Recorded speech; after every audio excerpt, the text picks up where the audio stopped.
Hello everyone, this is A. Ahmed and you are watching Feel the English. Today we are going to analyze the poem Dawn at Puri by Jayanta Mahapatra. Before going to the analysis of the poem, we have to know about the poet in short. Jayanta Mahapatra needs no introduction. He is one of the major Indian English poets. He received the Sahitya Academy Award in 1981 for his poetry relationship, where he has expressed his personal experiences and his ideas and thoughts about relationship, about the complexities of relationship. The collection of poems Relationship was published in 1980, and he is the first Indian poet to receive the Sahitya Academy Award for English poetry. He is the poet of the popular poems like Hunger, Indian Summer, etc. He got the international recognition when Chicago's poetry magazine awarded him the Gladstone Award in 1975. He was also awarded the Padma Shri Award by the Indian government in 2009, but he returned it to the government in 2015 against the intolerance spreading in the country. He has composed a total number of 27 books of poetry, out of which 20 are in English and the rest are in Oriya. Out of the English poetry or the collection of books of poetry in English by Jayanta Mahapatra, the notable are Bareface, Relationship, Shadow Space, A Rain of Rights, Temple, A Whiteness of Bone, etc. Jayanta Mahapatra finds his expression in the historical and mythical landscape. In his poems, we get the social criticism of beliefs and rites and rituals, which do not make any sense to us. Jayanta Mahapatra has used a number of images, scenes to represent and express his thoughts and imagination through his poems. And he has used such images in metaphorical form sometimes in his poems. So Dawn at Puri is one of the most popular poems in English literature written by Jayanta Mahapatra. Here he has criticized the rituals, beliefs of his community that do not make any sense to us. And also he has revealed, or we can say he has reflected some of the major issues of our country, India. Such issues are like hunger, poverty and discrimination, violation of human rights, etc. So now let's begin the analysis of the poem.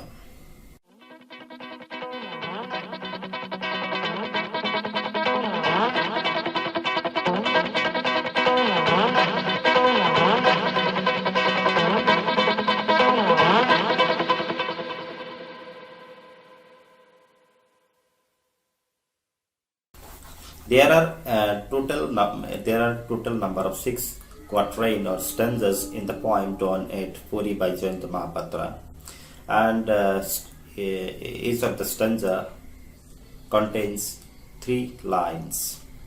Okay. and every stanza has a unique and every stanza has a unique representation of images, scenes, and has a unique expression of thoughts. The whole setting of the poem is around the great Jagannath temple at Puri in Orissa. And as the title of the poem suggests, dawn at Puri, all the scenes and images that the poet has used in this poem, it is during early morning or at dawn. So we start with the first stanza of the poem, first quatrain of the poem, what the poet has expressed in this quatrain. Endless crow noises, a skull on the holy sands, tilts its empty country towards hunger,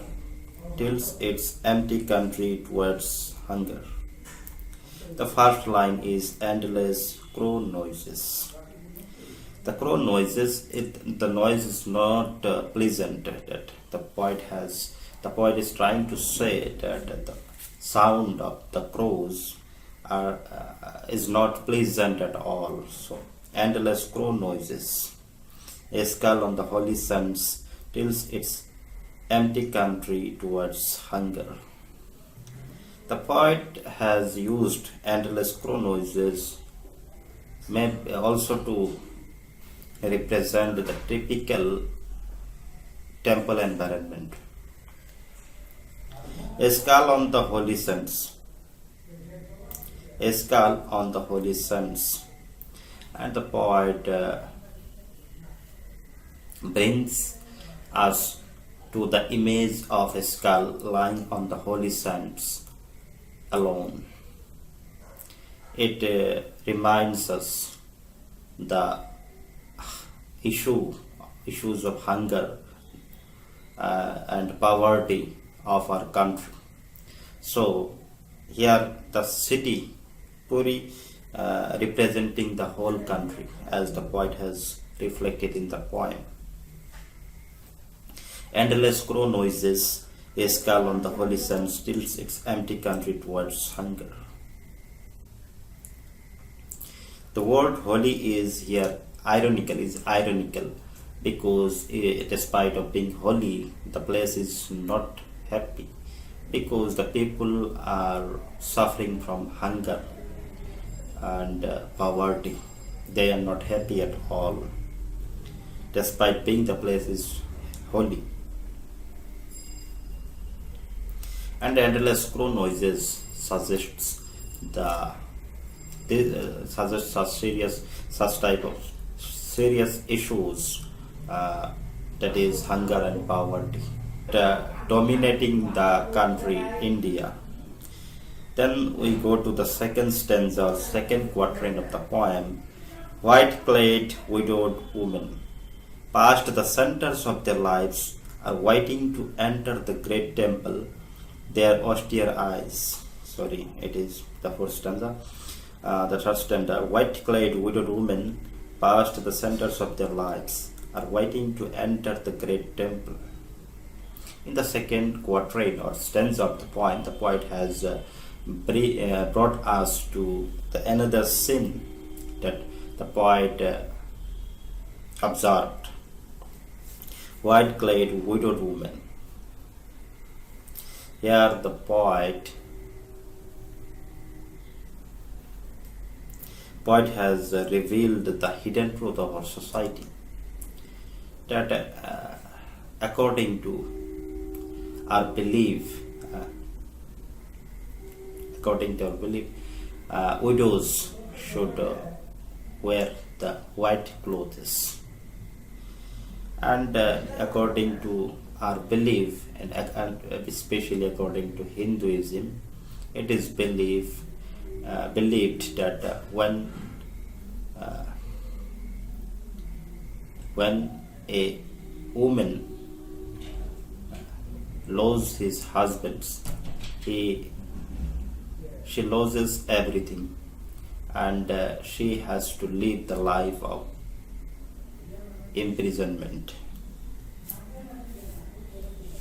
because they are not considered lucky, they are considered unfortunate. Here the poet has used the word widowed instead of widows, suggesting that they have become widows, and because they have been forced to become widows, they have been forced to become widows. They have lost their liberty of thought and expression. They have lost their freedom of life, living life. Past the centers of their lives are waiting to enter the great temples. And they have passed the centers of their lives. That means they are in their 30s or 40s. They have passed the centers of their lives. And they are waiting to enter the great temple. They are waiting to enter the great temple. This line represents their life of false monkhood, or we can say they are living the life of passive asceticism. They are living the life of passive asceticism, and this passive asceticism can be noticed in their eyes. That the very next stanza represents the image. Their austere eyes, it is the first stanza of the poem. Their austere eyes share like those caught in a net, hanging by the dawn's shining strands of faith. And when we notice their austere eyes, they are waiting to enter the great temple of Jagannath at Puri. And their austere eyes, their eyes are austere because they are helpless. They can do nothing else to get out of this life of imprisonment.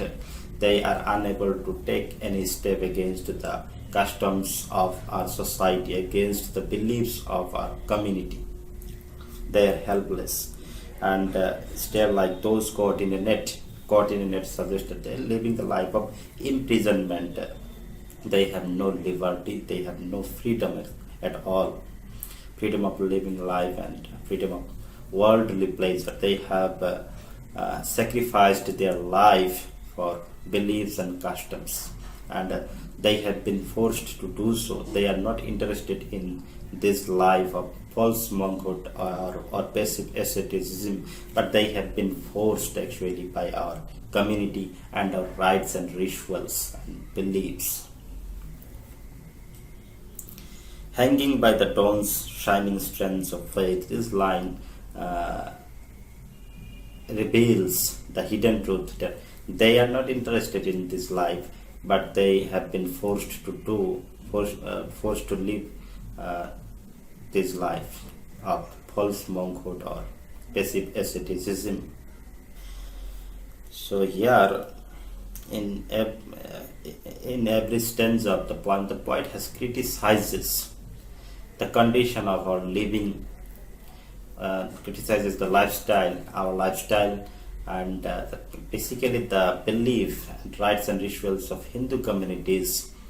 Most of them are hollow. They are not logical, they are not rational, and they make no any sense at all. The poet has criticized these beliefs, customs, and he has also raised such serious issues like hunger and poverty, that we have to pay more attention to solve such serious problems, hunger and poverty, instead of carrying such hollow beliefs, rites and rituals that do not make any sense, and believing in the afterlife which is uncertain. The next stanza, the frail early light catches ruined leprous shells. It is the fourth stanza of the poem. against one another, a mass of crossed faces without names. The frail early light catches wind. The early morning light, the sunlight of the early morning, falls on the seashore of the temple area, which is known as Sargadwara, the door of heaven. And it is believed in Hinduism that if a person is cremated there, he must have to enter the door of heaven, or enter the heaven in the afterlife. Leprous shells leaning against one another, a mass of crossed faces without names. The poet has brought to us a new image. The poet has taken us to the new sin to be observed. It is the sin of leprous shells. The shells lying on the seashore, lying on the sands of the seashore, have been compared as they have been mentioned leprous, suggesting the beggars or lower caste people are not allowed to enter the great temple, who are not allowed to enter the great temple, the beggars. And it also suggests the lepers around the temple, standing around the temple or near the temple, they are also white to enter the temple for solace and salvation, because it is believed that such diseases are the result of curse of God.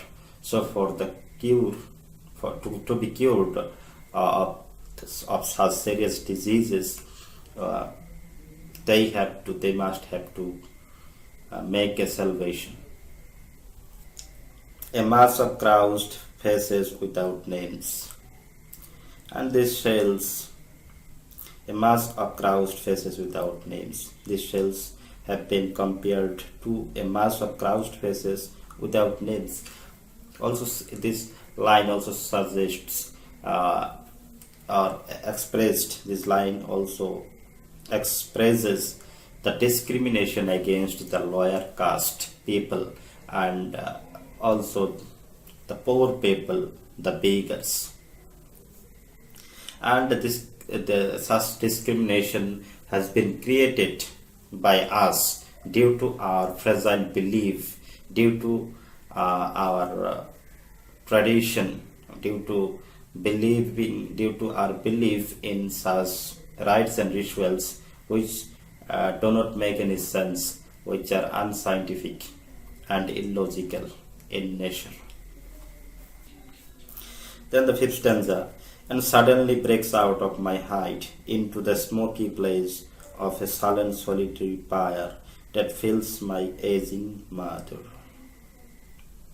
In the fifth stanza, suddenly the poet's attention has been diverted, and he observes a sullen solitary pyre with a smoky blaze, and this burning pyre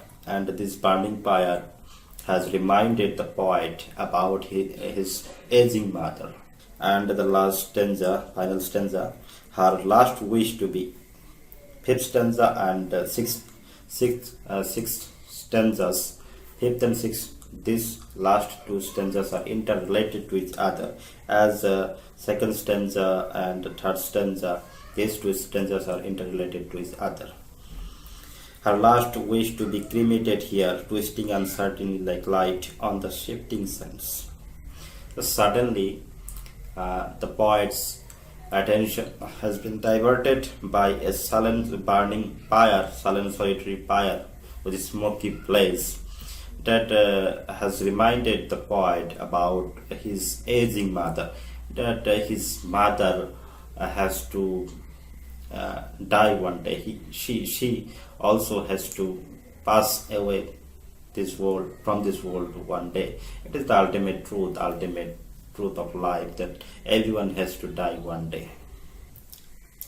But it seems that the poet is remembering his mother, aging mother, and he is very sad that one day his mother has to die, but it is not at all actually. It is the nature. It is the natural phenomenon that everyone has to die one day. But the twist is here in the second, the last stanza, her last wish to be cremated here. He also reminds his mother's last wish was to be cremated there on the holy sands of Sargadwara, because his mother also believed in such uh, beliefs, religious beliefs, rites and rituals that the poet considers hollow, illogical and uncertain, because he criticizes in this poem the hollowness of such beliefs, rites and rituals, and believing in the life of afterlife, which is uncertain according to the poet, which is uncertain. And these beliefs, rites and rituals only create only discrimination in our society on the basis of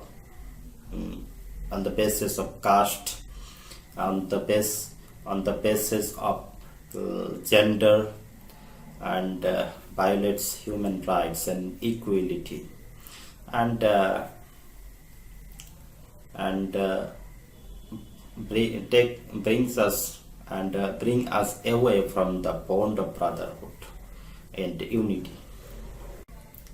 Our last wish to be cremated here, twisting uncertainty like light on the shifting sands. And these beliefs are like the ray of sunlight, or like the light of sunlight that falls on the shifting sands, and it is temporary and hollow, and it is not valuable at all. So finally the poet has also criticized the believing in afterlife. So it is the poem Dawn at Puri by Jayanta Mahapatra, where the poet has tried his best to reveal the hidden truth of our society, the hollowness of beliefs and caring of irrational rites and rituals, celebration of such rites and rituals that create discrimination and violates human rights in our society. And attaching to such customs, rituals, we forget the serving, forget to serve the humankind, and we forget that the serious issues to be solved, such as hunger and poverty, which we always neglect only because of carrying our beliefs, only because of celebrating such rituals that do not make any sense to us, which create discrimination. And he has strongly criticized such custom like violating the rights of women, basically widows. They do not become widows when they lose their husbands, but they are made widows. That is why the poet has used the word widowed, instead of using the word widows. They are forced to carry such beliefs and customs, and they are forced to live the life of false monkhood or passive asceticism, and they are they have to live the life of imprisonment, caught in a net, like caught in a net. The poem is not so long, but it is a complex one, because the poet has expressed, he has tried to express various issues of our society, and he has tried his best to criticize the hollowness of our beliefs, and rituals and rites. And he has used metaphorical words and images to show us the truth. So it was the poem done at Puri by Jayanta Mahapatra. Twisting uncertainly, the last two lines, twisting uncertainly like light on the shifting sands. These two lines suggest the complex theories of nature and natural phenomenon. So it was the analysis of the poem done at Puri by Jayanta Mahapatra. If you have been benefited from out of this video, please share with your friends, and don't forget to subscribe our channel and be connected with us. Thank you for watching. May God bless you. Bye bye.